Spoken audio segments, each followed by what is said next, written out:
Hi friends, ఈ temple నేను మొన్న తిరుపతికి వెళ్ళినప్పుడు దర్శించుకున్నానండి. ఈ టెంపుల్ పేరు శ్రీ పల్లికొండేశ్వర స్వామి దేవస్థానం అని అంటారు. ఇది సురుటిపల్లి అనే గ్రామంలో తిరుపతి డిస్టిక్లో ఉంటుంది. ఇక్కడ శివుడు 12 అడుగుల విగ్రహంగా ఉంటారనమాట. అంతేకాదండి, ఇక్కడ మన దక్షిణామూర్తి సతీ సమేతంగా ఉంటారు.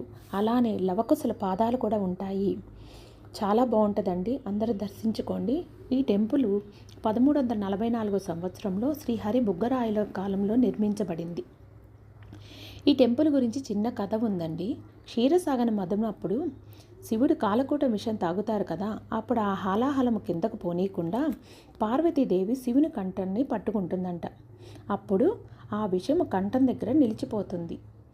అంత ప్రభావవంతమైన కాలకూట విషము శక్తివంతమైన పరమేశ్వరుని సైతం కూడా కాసేపు మత్తెక్కిస్తుంది. విష ప్రభావంతో శివుడు మైకంతో కాసేపు ఆ క్షేత్రంలో విశ్రమిస్తాడు. అందుకనే ఈ క్షేత్రంలో శివుడు లింగాకారంలో కాకుండా మానవ రూపంలో పార్వతీదేవి ఒడిలో శయనిస్తూ ఉంటాడు. ఎప్పుడు శయనించే విష్ణుమూర్తి మాత్రం నిల్చొని ఉంటారు. స్వామివారి పాదాల దగ్గర వల్లీ దేవసేన కుమారస్వామి, వినాయకుడు ఉంటారు.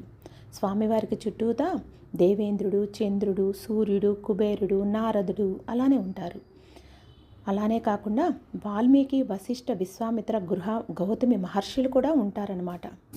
చూడని వాళ్ళు ఈ టెంపుల్ని దర్శించుకోండి, చాలా బాగుంది. ఇక్కడ గోమాత సేవ కూడా చేసుకోవచ్చు.